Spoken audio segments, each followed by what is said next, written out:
Hello again. My name is Jupiter, and today I wanted to share a little bit about my experience with language learning and the sort of there's a ton of different methods and philosophies to teaching and learning language, and I wanted to share some of my experience with multiple of those, which ones worked and which ones didn't, and to kind of focus on one in particular that worked really well. So starting out, my first language that I learned, where I actually learned that I was like, I could pick up languages pretty well, was French in high school. Um, but even in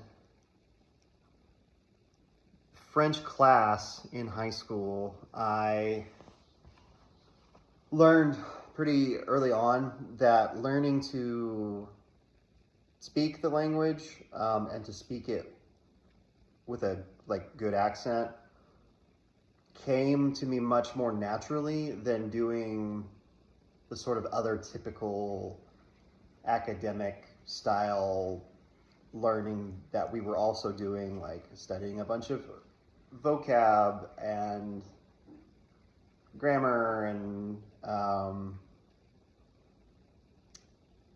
having a lot of written quizzes and a lot of written work, honestly,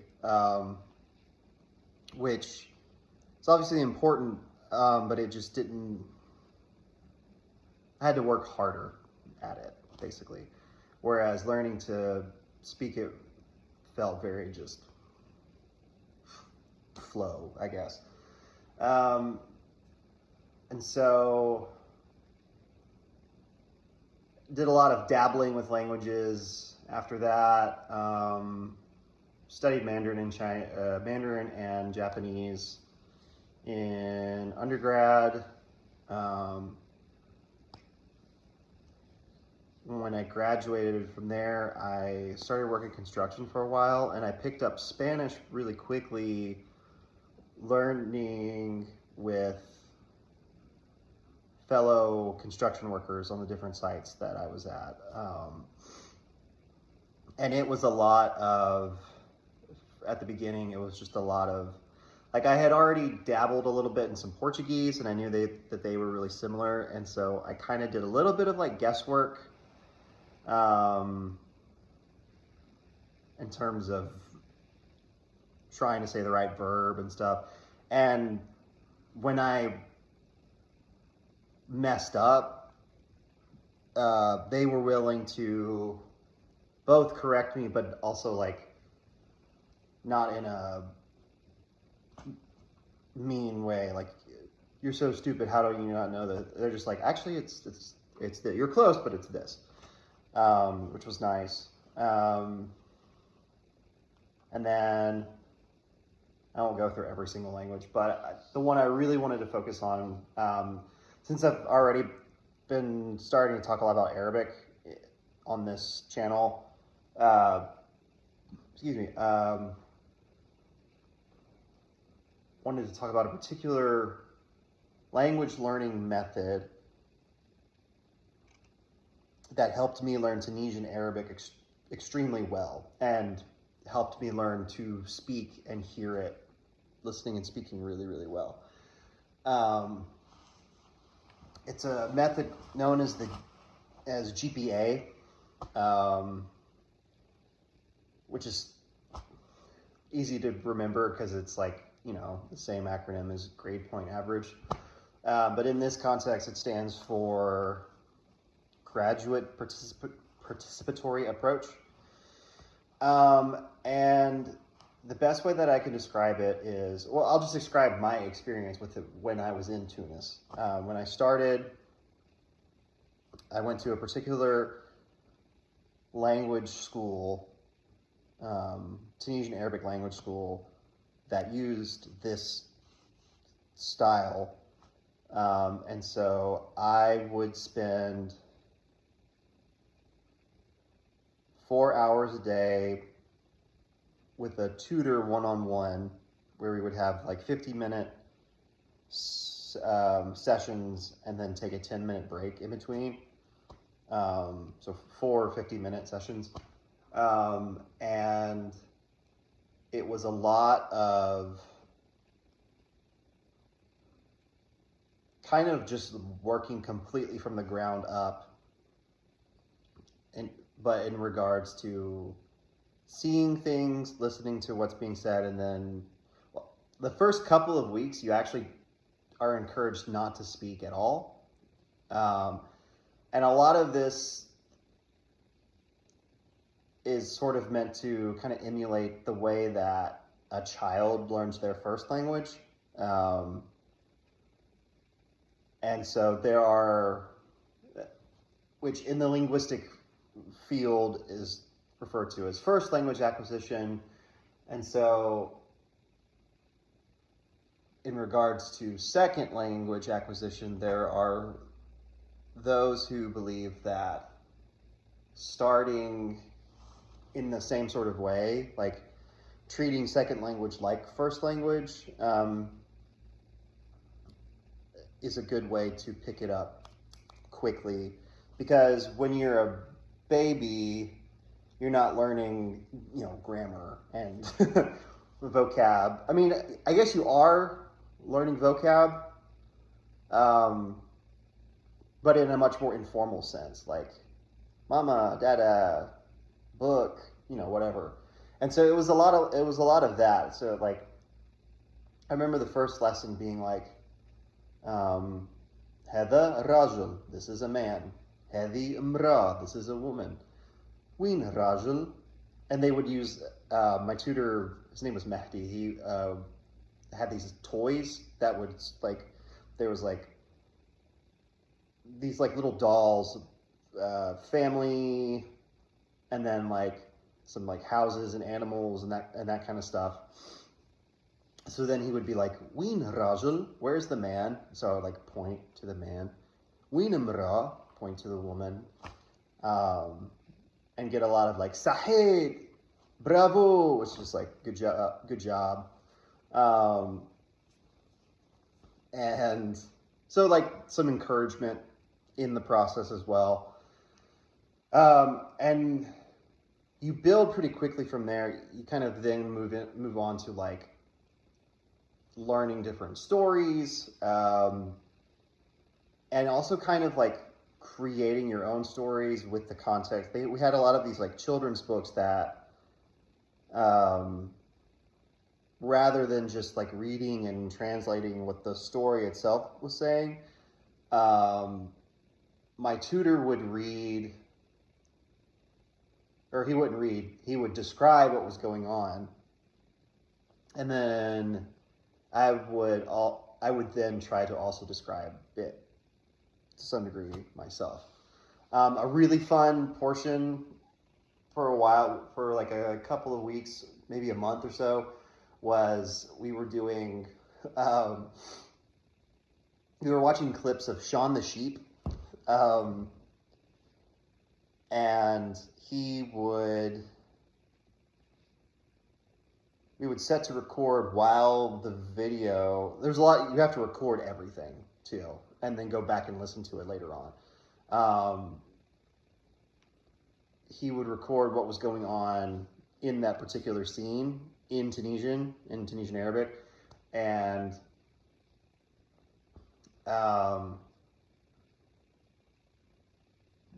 that was one of the things I would then, for like homework, have to go home and listen to try to remember things. But at the end of each recording, or I guess it's a separate recording, but at the end of each session, we would also do a recording of him saying the particular words that he was using in the story, and not translating them into English, but explaining in Arabic what that word sort of meant. And so I was doing that 4 hours a day, 5 days a week for the first 7 months I was there.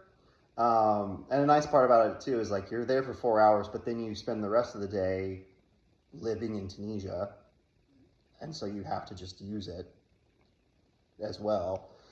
For the first 7 months, I did it for 4 hours a day. For the next 6 months, bumped down to 3 hours a day, which is still, like a lot. But I think they were comfortable with me doing an hour less each day by that point because I had advanced far enough to not necessarily need the extra hour. And so there's this, again, in terms of like linguistic jargon, there's these two ideas of prescriptive versus descriptive learning. And prescriptive, when it comes to learning of a language, is kind of what you learn a lot of in like an K through 12 English class type setting, where you learn. An easy example is learning things like you should not end sentences with a preposition. And I'm trying to think of another example that's similar to that, where it can feel kind of pedantic, I guess. Oh, I remember one. Like, you don't say that you're nauseous because nauseous is the substance that makes you feel sick to your stomach rather than feeling sick to your stomach. You say, I feel nauseated because of the nauseous gas that is in the air or whatever. I would consider that another example of like prescriptive grammar. Descriptive is more of like learning how people actually talk versus how they're like supposed to talk.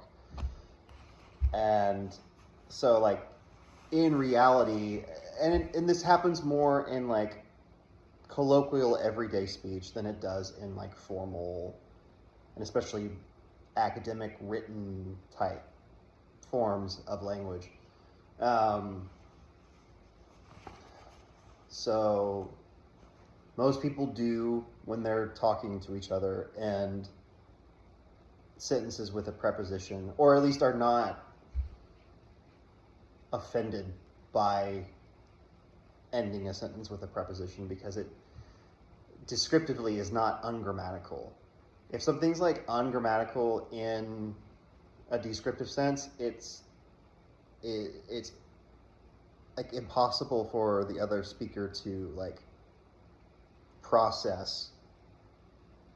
Whereas with prescriptive mistakes, it's like, yeah, you said this instead of this, but I still know what you mean. Descriptive ungrammatical is like, I actually don't know what you're talking about at the moment. Would you be willing to reword that, or something like that? I find descriptive learning of second languages much more efficient, and so that was something I really struggled with when I was studying Hebrew and Levantine Arabic at the University of Chicago last year, because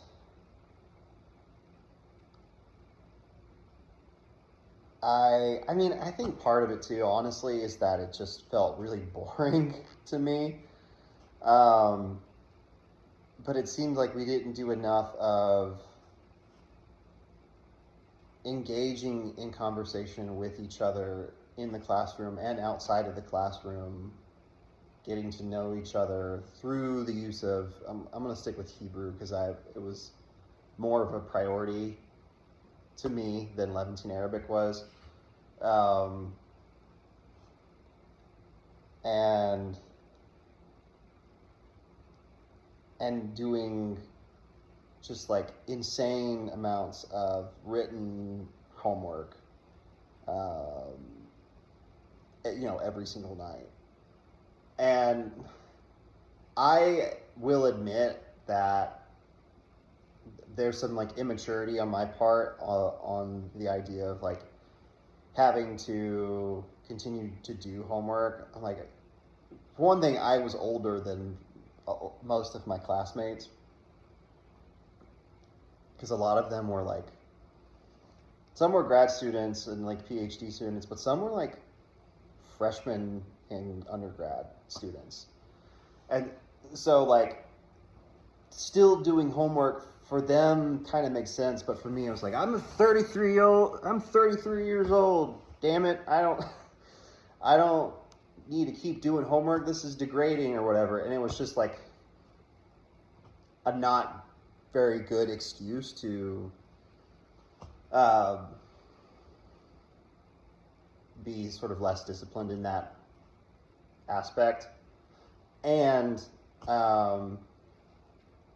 I guess I sort of lamented the fact that we didn't do enough of the aspect of language learning that I just was more naturally adept to, I suppose. That being said, I do think that there's an aspect to learning language. Well, so let me back up. It's taken me a long time, even now, like it's still something I'm trying to sort of accept in my head, that formal, like high academia and language learning, the sort of the primary goal of learning a language in a university setting, especially like grad school onwards, is for the purpose of using that language for research. So naturally wanting to be really, really, really good at reading, writing, understanding formal grammar, in order to read like pretty extensive high language articles that you can then use for your research. Like it makes sense that languages would be taught that way. The only problem for that for me is like, that's not necessarily what every individual student is looking for when learning a language. So like I will use Arabic for this particular example. I had a classmate who was Sudanese, and she was I switched to Modern Standard the second quarter I was there because it was more elementary, which that's a whole nother can of worms kind of story. She was Sudanese and she wanted to learn Arabic in order to better communicate with her family, like her extensive family, because she grew up, I don't remember if she was born in the US, but she definitely like grew up the majority of her life in the US and like knew bits and pieces of Sudanese Arabic,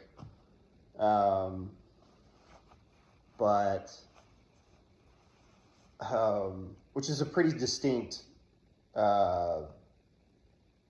dialect, language, whichever you want to call it.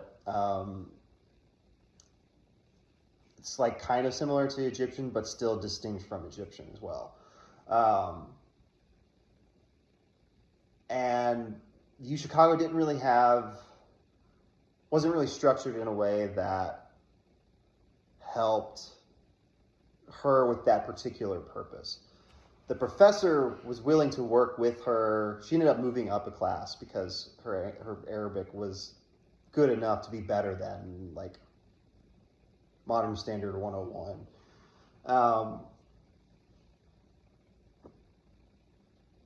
but it involved a lot of spending like from an outsider's perspective, what I heard, what was the sort of plan was spending a lot more one-on-one time with the professor, in terms of learning particular Sudanese idioms, on top of the sort of formal modern standard learning that was happening in the classroom.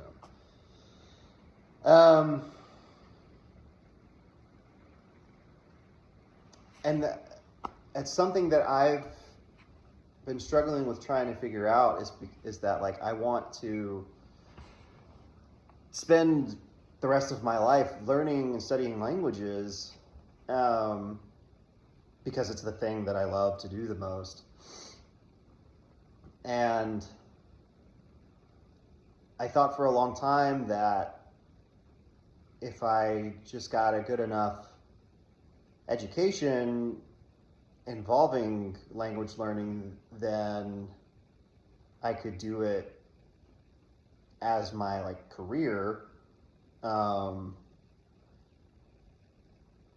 because of the whole like do what you love and you'll never work a day in your life. It's like, that is obviously a really nice ideal that people want to strive for, but the reality is just like it's a lot more complicated than that. You can't just automatically necessarily do what you love and then also get paid to do it.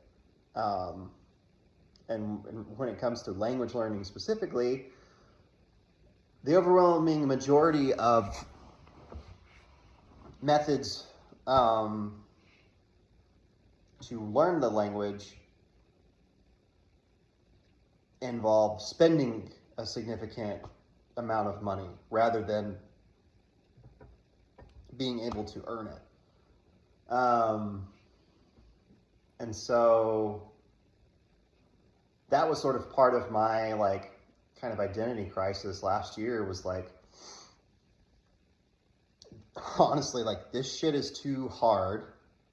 I am so burnt out, and I'm not even really doing what I want to be doing in regards to Hebrew, because Hebrew is the language that I like want to focus the majority of it's the language I want to learn right now, I guess.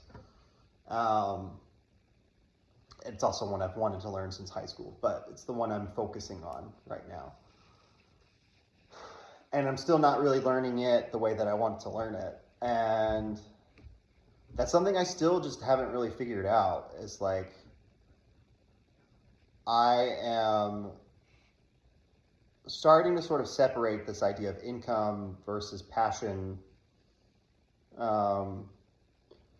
People are like, well, yeah, that's a hobby.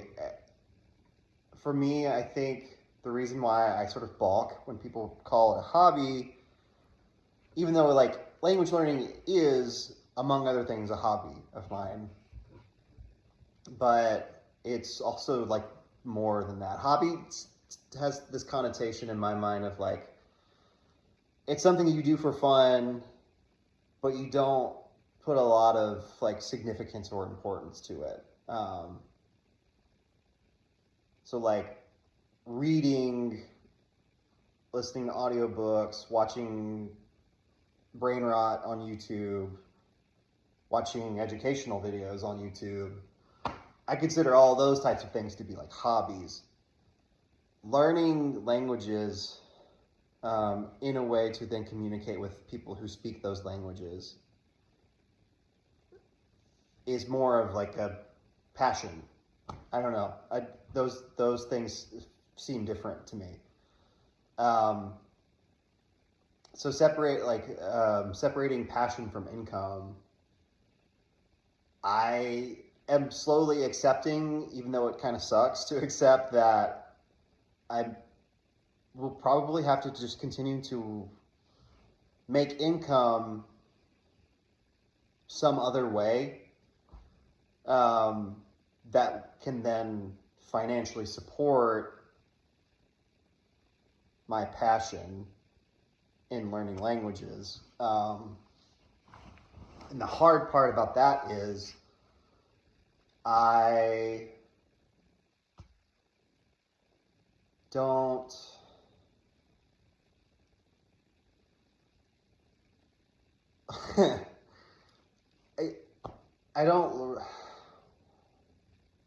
I don't really love working. And there's some shame that comes up in me admitting that, because I hear a lot of outside voices of like, you millennials are so entitled and you don't want to work and, you know, blah, blah, blah. The thing is, like, when I am working, I work extremely hard because that's how I was raised. Like, I was raised to just, whatever you're doing, do it well, because that's just the right thing to do. I also took that to a fault, which also like contributed to some of the burnout. Like, I have to work as hard as I can all the time, even though it's something that, even if it's a job that I hate and am not treated well at the job because of some sort of, you know, Protestant work ethic mindset that got kind of ingrained into my brain during my sort of formative years. And so I'm learning to detach somewhat from that sort of philosophy about work, but also not doing the completely other side of like the sort of American dream, doing the thing that I love and then like becoming rich at the same time from it. It's not that realistic, unfortunately. And so this sort of middle ground is a difficult and uncomfortable space to be in.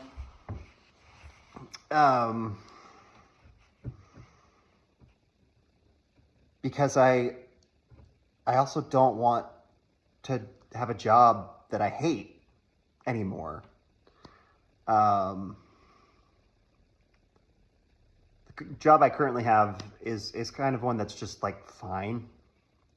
I feel pretty, there are good days and then there are bad days and then there are very neutral days. But